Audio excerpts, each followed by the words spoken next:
श्री राम जय जय राम। श्री राम जय जय राम। श्री राम जय जय राम। श्री राम जय जय राम। श्री राम जय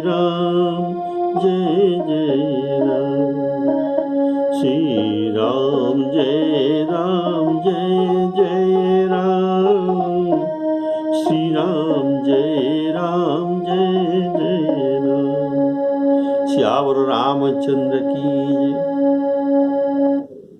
हमारे आदरणीय श्रोताओं को सप्रेम राम राम कहते हुए आज का राम कथा शुरू करता हूँ। बोलिए श्यावर रामचंद्र की जय।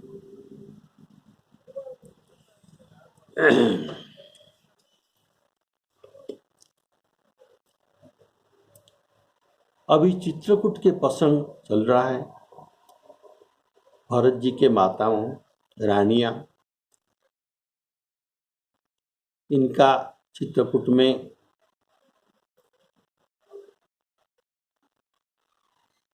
जो फुर्सत अवसर है कि नहीं, माता सुनैना जी दासी भेजकर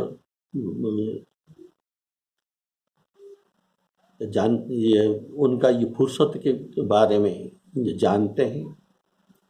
जब उसने सुना कि हाँ हमारी ये रानियां समदिन अभी फुर्सत में है, तब ये रानीवास वहाँ आए। वहाँ बातचीत पिछले दिनों से चल रहा है। आज का प्रश्न में कौशल्या जी दुख भरे हृदय में कहते हैं, हे सखी, हे रानी, लखन और राम सीता ये बनकर जाएं, इनमें जो फल निकलेगा इसका परिणाम अच्छा ही होगा। लेकिन मुझे भरत का सोच है, चिंता।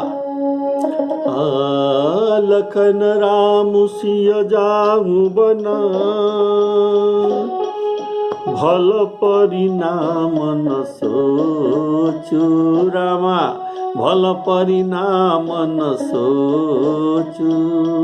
गहवरी कह कौशल्या, मोहि भरत कर सोचु रामा, मोहि भरत कर सोचु। कौशल्या जी कहते हैं, ईश्वर की अनुग्रह और आपकी आशीर्वाद से मेरे चारों पुत्र और चारों बहुएं ये गंगा जी के समान पवित्र है। हे सखी, मैंने कभी श्री राम का सौगंध नहीं खाई है। आज पहली बार श्री राम जी के सौगंध लेता हूँ। आज श्री राम जी के शपथ करके मैं सत्य भाव से कहता हूँ कि भरत के शील, गुण, नम्रता और बड़पन, भाईपन, भक्ति, भरोसा और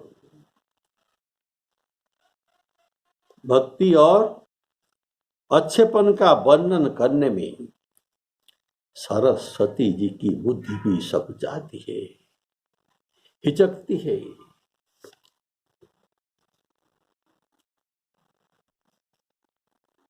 तो सीता से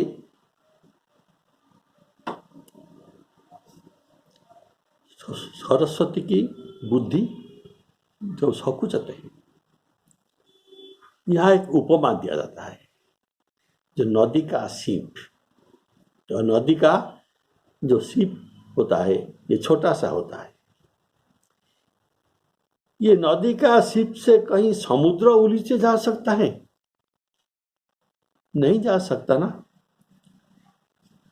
इसलिए महाराज भी बारंबार मुझे कहा था कि मैं भरत जी को सदा पुलकी दीपक जानता हूँ।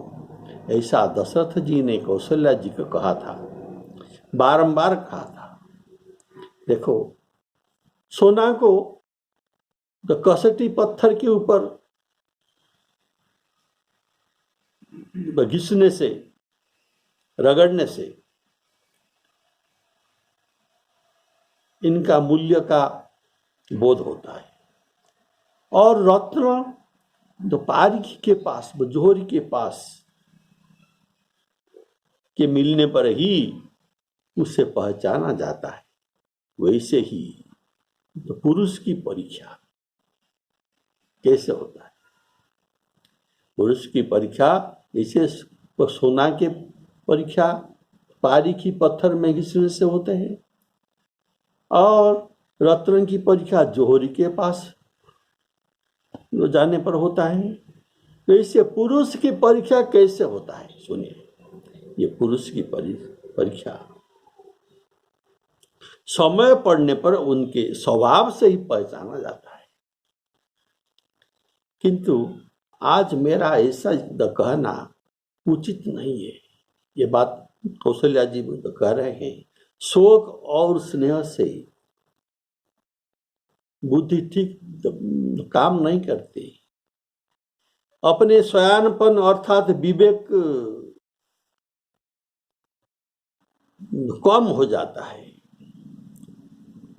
लोग कहेंगे कि मैं स्नेह के साथ, स्नेह में भरत जी के बड़ाई कर रहा हूं, लेकिन ये बात नहीं, मैं सच्ची भाव से कहता हूं। ईश प्रसाद आशीष तुम्हारी, ईश प्रसाद आशीष तुम्हारी, सुत सुत बधु देव सरिबारी, भरत शील गुण विनय बड़ाई, भायप भगति भरो सबलाई, कहत सारदहु करमति हीचे, सागर सीप की जाही उलीचे। सारदहु के मति हीचे अर्थात सरस्वती की बुद्धि, ये नदी का समुद्र है और भरत सागर है। तो जैसे सीप के द्वारा सागर को उलीच नहीं जा सकते, ऐसे सरस्वती भी भरत के गुणगान राम को नहीं कह सकते हैं। बोलिए श्यावर रामचंद्र की जय। कहत सारदहु करमति हीचे, सागर सीप की जाही उलीचे, जानऊ सदा भरत कुल दीपा, बार बार मोही कहेउ महीपा, कसे कनकु सुवर्ण मणि पारिखी पाए, पुरुष परिखी हई समय सुभाए, अनुचित आजु कहबस मोरा, शोक स्नेह शयान पथोरा। शयान बुद्धि, शोक और स्नेह में बुद्धि कम हो जाता है। बोलिए श्यावर रामचंद्र की जय। सागर सीप की जाही उली थे। यहाँ भरत जी के 7 गुणों को वर्णन किया गया है।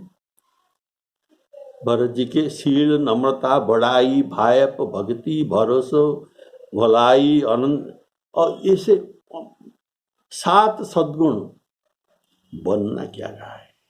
और ये 7 सद्गुणों को 7 समुद्र कहा गया है। बोलिए श्यावर रामचंद्र की जय। ये समुद्र के रूप में, और जिसको शारदा भी कह नहीं पाएंगे तो दूसरे कौन कह सकता है। अगर ये समुद्र के समान शारदा की मति नदी का सीपी होता है तो दूसरे का बुद्धि कैसे वर्णन कर सकता है। बोलिए श्यावर रामचंद्र की जय। जैसे सीताराम, बोलिए श्यावर रामचंद्र की जय।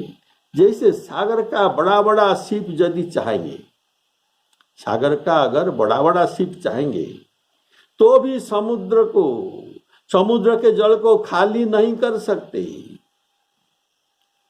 तो सरसी की अर्थात नदी का शिप कैसे खाली कर सकता है।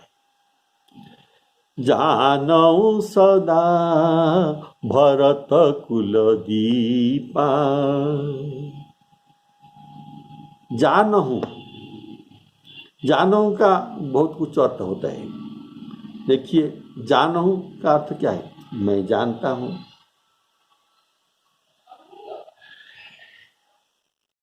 जानहूं, तुम भी जानो, और जानता हूं, ऐसे अर्थ भी कहा जा सकता है। कसे कन कुमनी पारिखी पाए। स्वर्ण को कसटी पत्थर में कसकर परीक्षा किया जाता है, और मणि को धोकर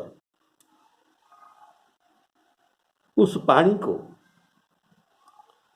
मणि को धोकर जो ये पानी निकलता है, ये धोने का पानी को अगर किसको पीला जाता है तो इनका साप विष उतर जाता है, उनका साप विष उतर जाता है।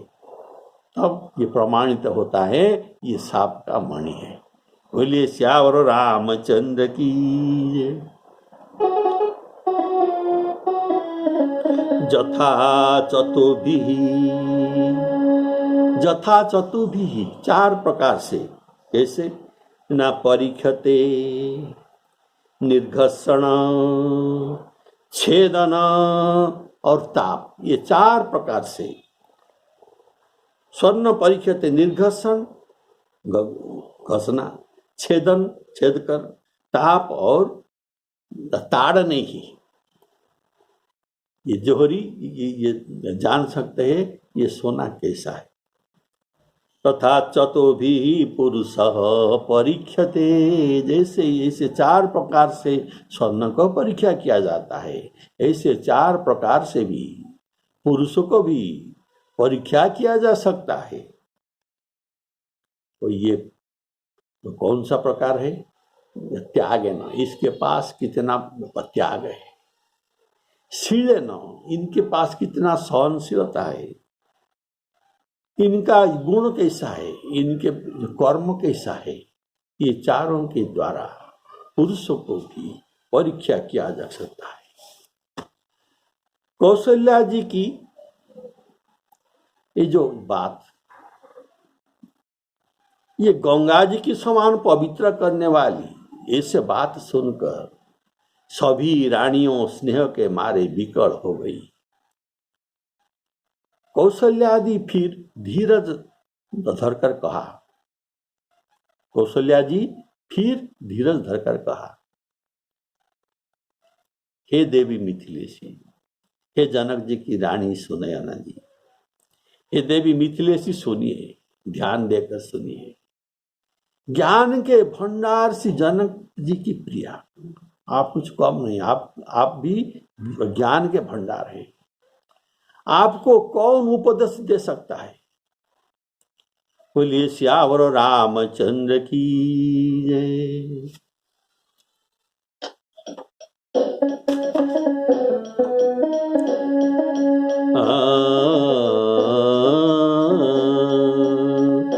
सुनी सुर सारी सम पावनी वाणी, भई स्नेह बिकन सबरानी।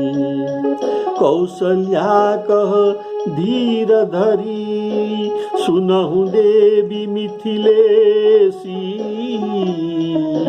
को विवेक निधि बल्लभई, तुम्हि सकई उपदेशी। आपको कौन उपदेश दे सकता है? आप तो विवेक निधि बल्लभ की स्त्री है। तो कौशल्या जी कहते हैं, हे रानी, एक मौका पाकर आप राजा जनक जी से अपनी ओर से जहां तक हो सके समझाकर कहिएगा कि लक्ष्मण को घर रख लिया जाए, लक्ष्मण को घर रख लिया जाए और भरत लक्ष्मण के बदल में भरत राम जी के साथ बन के जाए।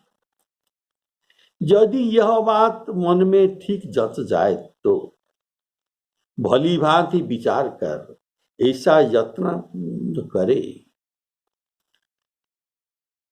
ऐसा यत्न करिए।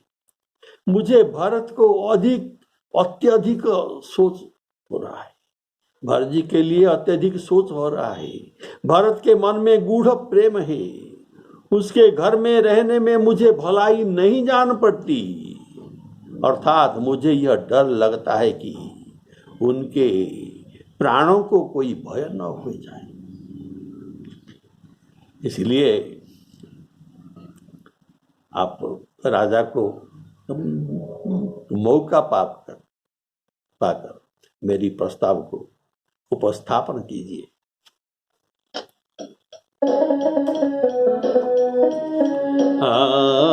रानी रायसन अवसर पाई मौका पाकर रानी रायसन अवसर पाई, अपनी भांति कहब समुझाई, रखी हई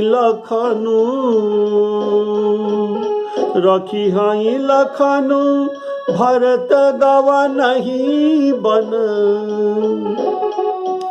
जो यह मत माने महीपमन, तो भल जतन करब सुविचारी, मोरे सोचु भरत कर भारी, गूढ़ स्नेह भरत मन माही, रहे नीक मोही लागत नाही, श्री राम जय राम जय जय राम। रखी हई लखनु भरत गव नहीं बन, इसका भाव है।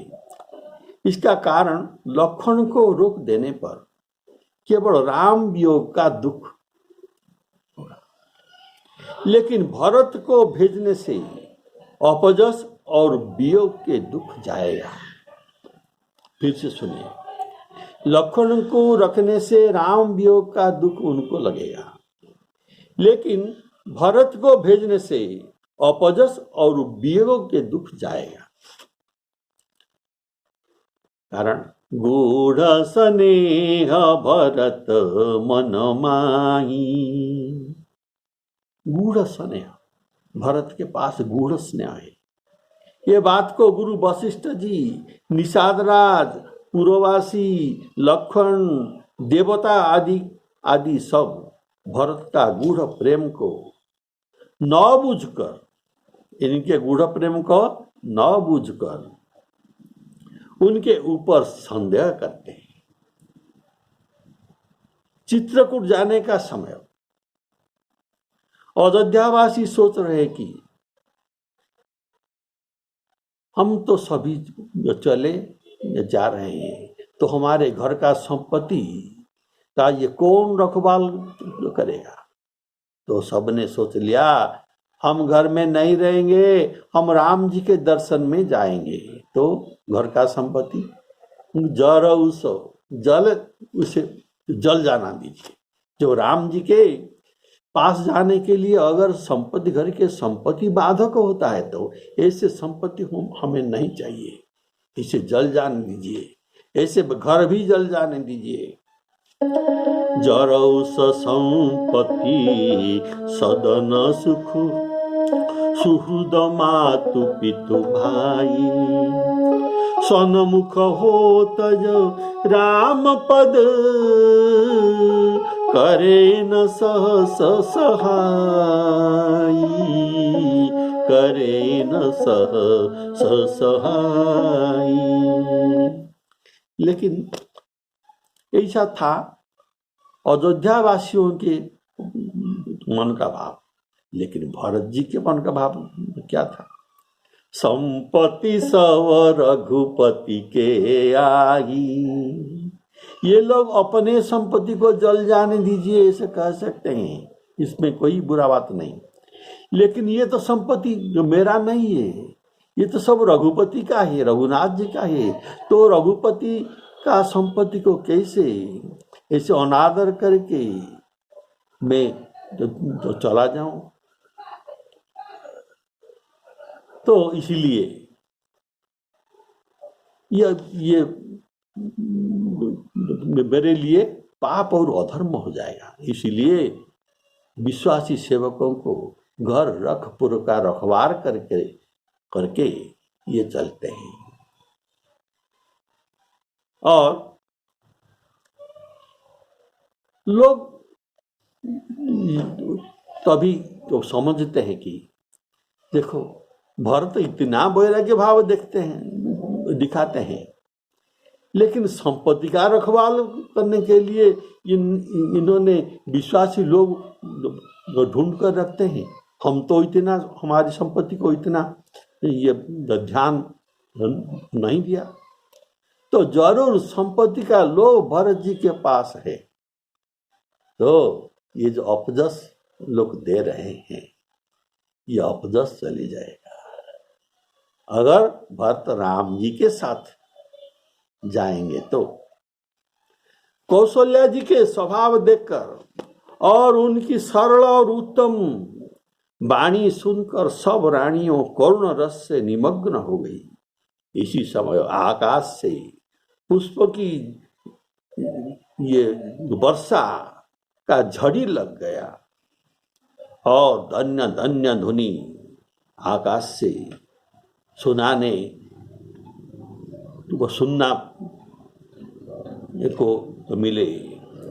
सिद्ध जोगी और मुनि स्नेह से शिथिल हो गए। सारा रणिवास यह देखकर थकित हो गया अर्थात निस्तब्ध हो गए। तब सुमित्रा जी ने धीरज धरकर कहा, देवी 2 घड़ी रात बीत गई है। सुनैना जी उनके रानियों के साथ यहाँ आए हैं। ऐसे बात करते करते 2 घड़ी रात बीत गई।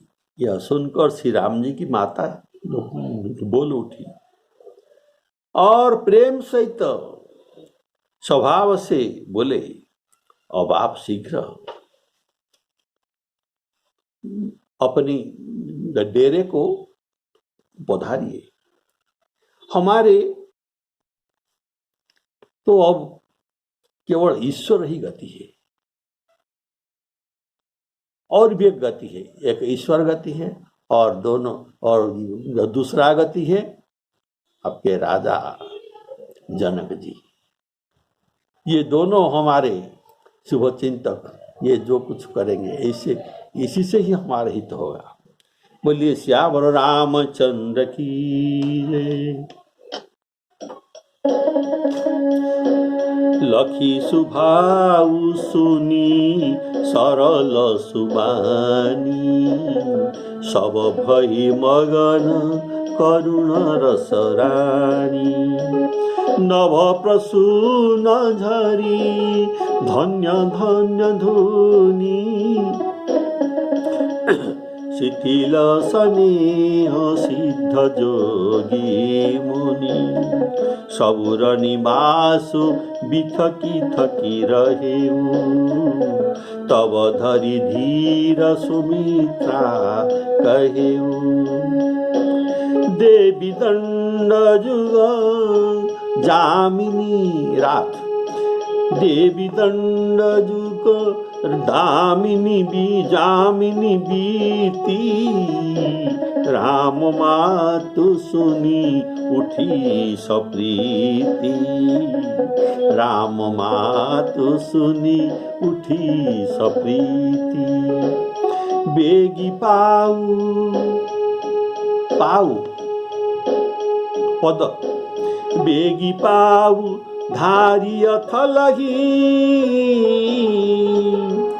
कह स्नेह सती भाऊ, हमरे तो अब ईश गति, ईश्वर गति, कै मिथिलेश सहाय, कै मिथिलेश सहाय।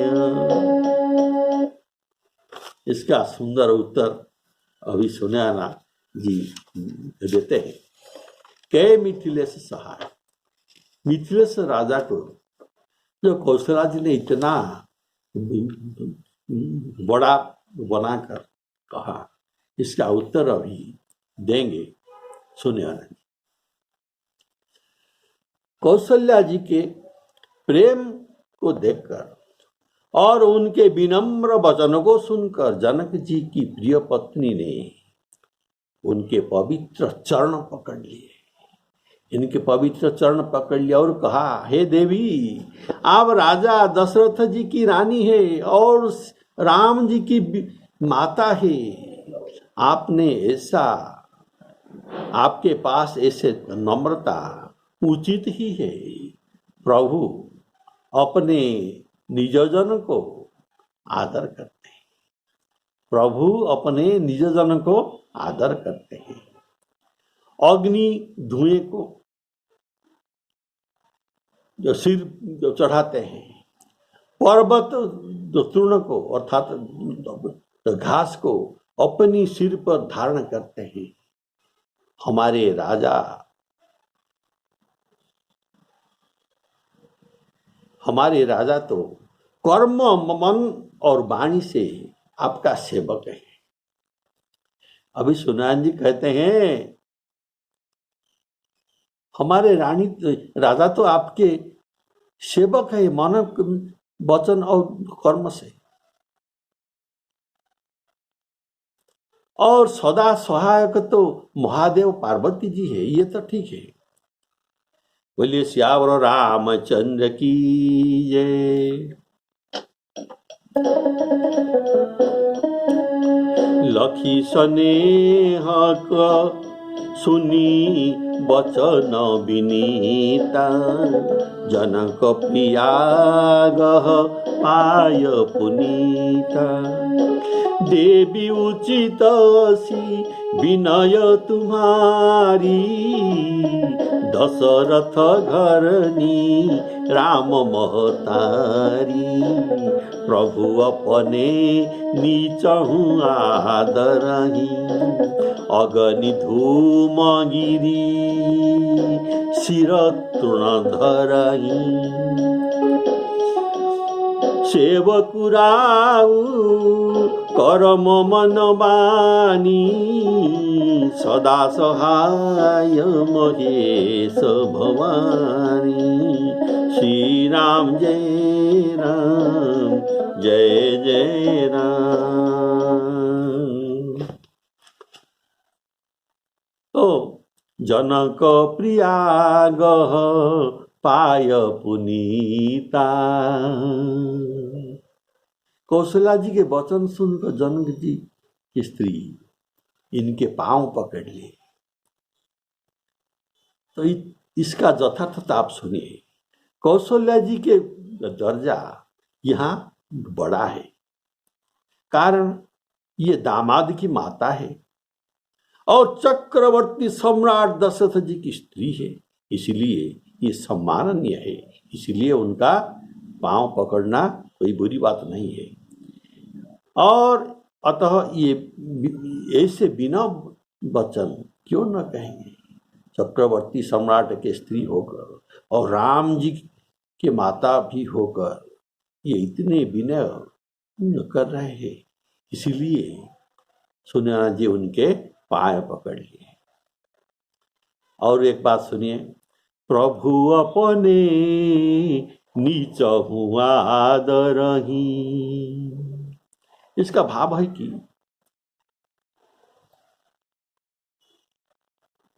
प्रभु अपने सेवक को आदर करते हैं। तो कैसे? और बड़ाई करते हैं। देखिए, एक बच्छड़ क्या खगपति गरुड़ जो पक्षीराज है उनका क्या ये मदद या सहायक कर सकता है? कभी नहीं। तो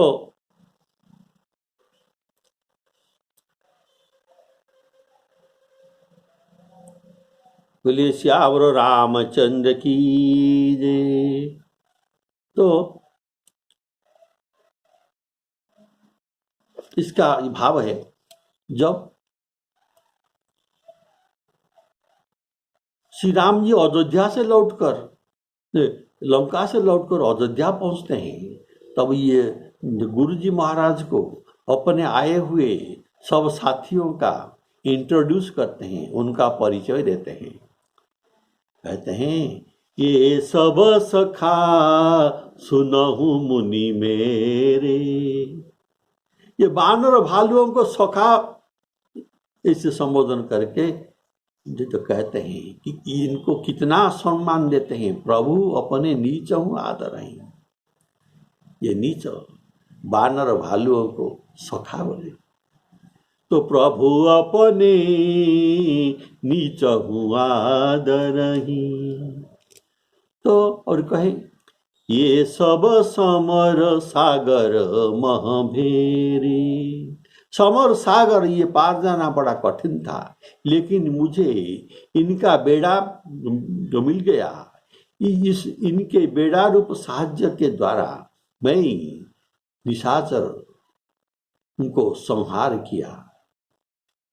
तो सब वानर भालुओं ने हंसा। हंसते हुए कहा, प्रभु आप ऐसे क्यों कह रहे हैं?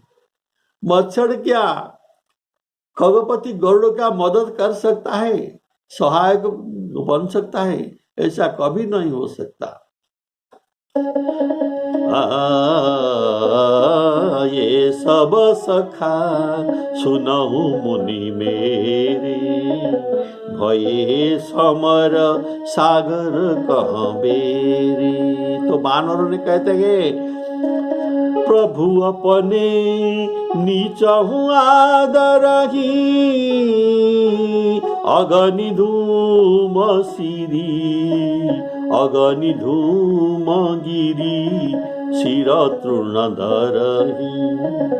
सेवक राव बोलिए श्यावर रामचंद्र की। श्री राम जय राम जय जय राम। तो ऐसे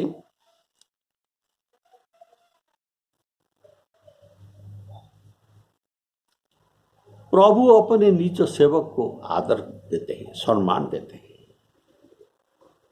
और अग्नि धूम गिरी शिर तृणधर ही, अग्नि जो धूम को आदर देकर ऊपर उठाता है, और पर्वत अपने सिर में तुच्छ तृण को तृण घास को अपने ऊपर मस्तक के ऊपर रखते हैं। अर्थात धुआं और तृण में, धुआं और तृण,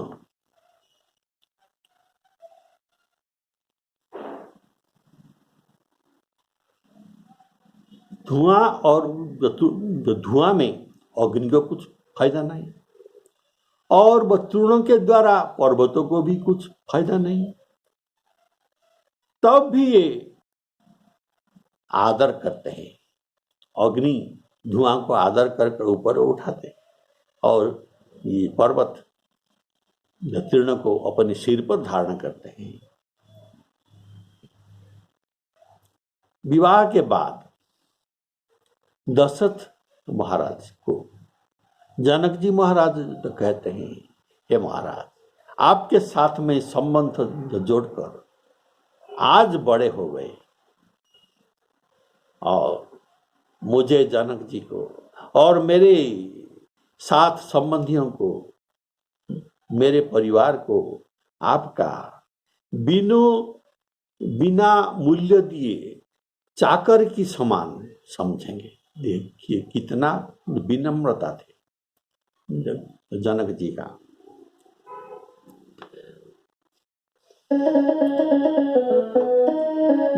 ये था जनक जी का वचन।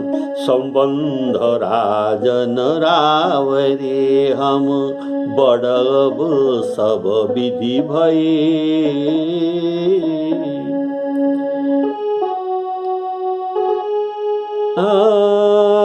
बड़ब सब विधि भये, यही राज समेत समाज जानिबे बिनो गथलई। तो अभी सूर्यनारायण जी कहते हैं, आपके पति ऐसे ही है कि जिनका बाहुबल को देवराज इंद्र भी आशा करते हैं। सुरपति बसही बाहुबल जाके, नरपति सकल रही रुखता की।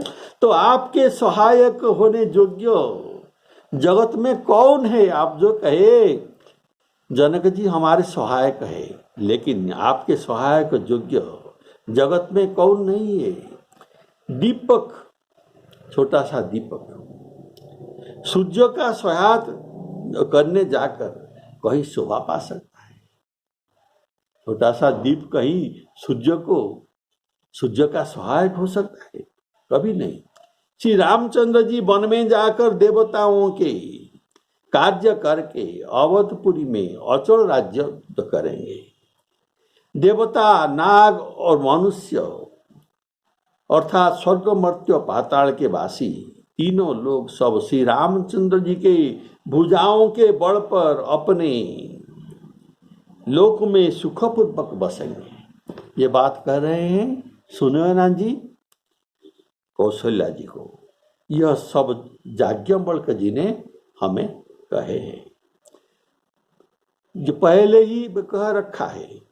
हे देवी, मुनि का वचन कभी झूठा नहीं हो सकता। बोलिए श्यावर रामचंद्र की जय। श्री सीतारामार्पणमस्तु।